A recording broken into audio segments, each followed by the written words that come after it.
Hi, my name is Kait Haddad. I am Laday's friend. I have Ehlers Danlos syndrome. The type of Ehlers Danlos that I have is called the hypermobility type. When I was diagnosed, there were 6 different types and it was known as type 3. Now there are 13 different types. So I have hypermobility type of Ehlers Danlos syndrome. I found out that I had it because I was having some serious health issues. I had health issues growing up that didn't seem like they were connected or related. I had a lot of bone fractures, a lot of sprains, dislocations, joint pain, things like that. And it seemed like it wasn't related because it was like about a lot of different bodily systems. But in 2015, I was pregnant with my daughter and my kidney started shutting down. And so they referred me to a geneticist, and the geneticist did some testing and found that I had hypermobility type Ehlers Danlos syndrome. It is genetic. It's a genetic connective tissue disorder, which is what makes it so tricky. It affects the connective tissue of your body, and connective tissue is found just about everywhere in your body. So if the connective tissue is not functioning properly, it can affect a lot of different systems in your body, your cardiovascular system, your skin, your joints, muscles, your brain. So it can seem like you have a whole host of different health issues when in reality it's just the connective tissue spread throughout your body that is malfunctioning. It was diagnosed by a geneticist in Boston.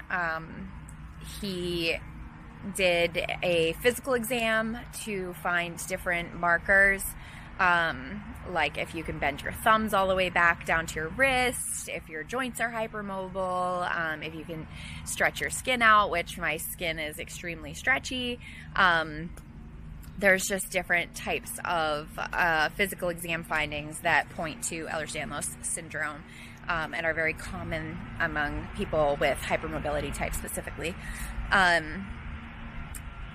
So there are 13 different types of Ehlers Danlos syndrome.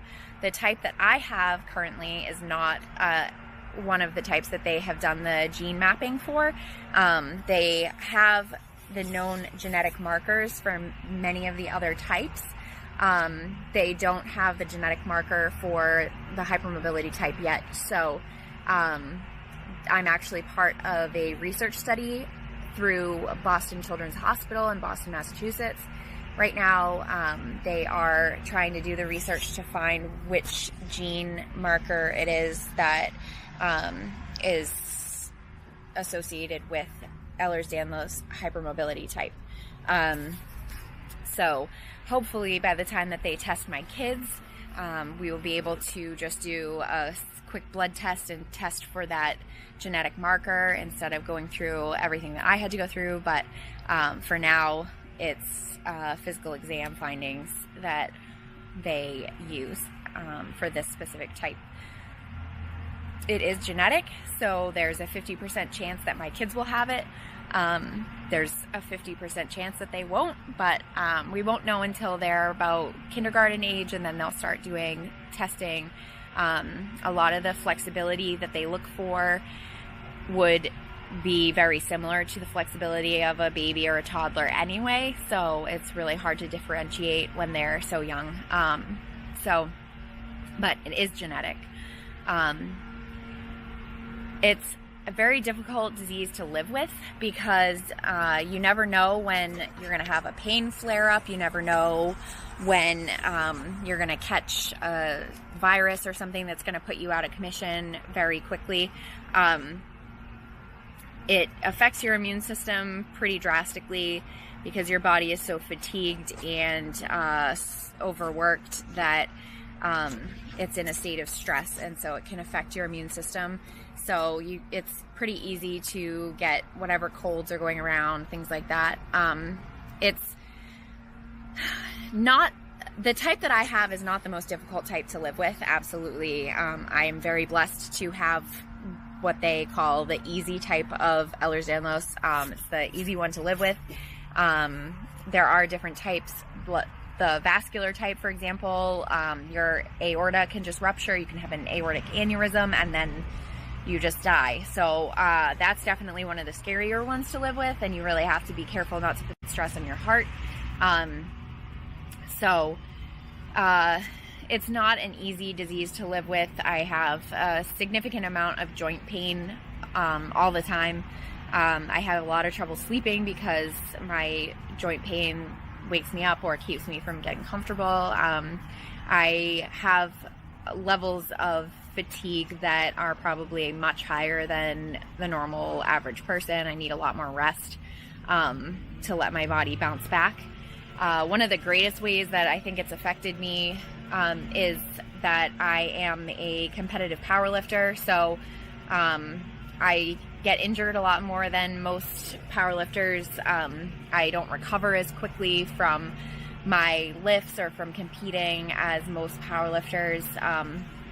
My joints are, specifically my hips, are probably going to have to be replaced in the next couple of years. But strength training has really helped with my pain levels, and it's really helped actually prevent injuries due to dislocation. So it's definitely something that is kind of, it's a little give and a little take. So I definitely have the easier type of Ehlers Danlos to live with. In the Ehlers Danlos community, the support groups that I'm a part of, they joke that we're zebras because when doctors are in medical school, they're taught that if you hear hoofbeats to think horses, not zebras, meaning that if you see symptoms, try to fit them into a category of a disease that is very common. Don't assume that it's some super rare disorder. So we are the rare disorder, and we are the zebras. We don't fit into the normal categories of whatever you would expect. It's kind of what you would least expect. So it affects so many different organs and systems in the body. It's really hard to diagnose.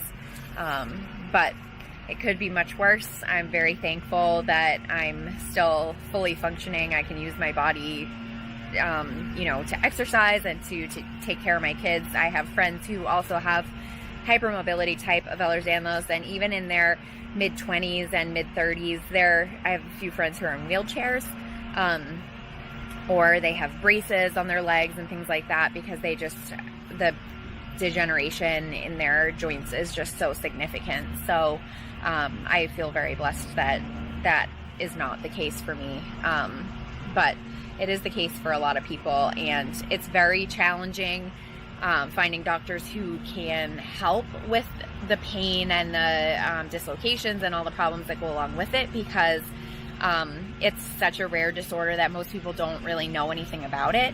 So spreading awareness is really huge, and it's really key to being able to live with this disease in a way that's manageable, because we need to have healthcare providers who can help us with those kinds of pain management and bracing and things like that. So it's great that Haddad has chosen to do this project about Ehlers Danlos. It brings a little bit more awareness, at least in a school setting. So I really appreciate that, and thank you so much for listening to what I have to say. I hope I answered some of the questions that you had. So thanks.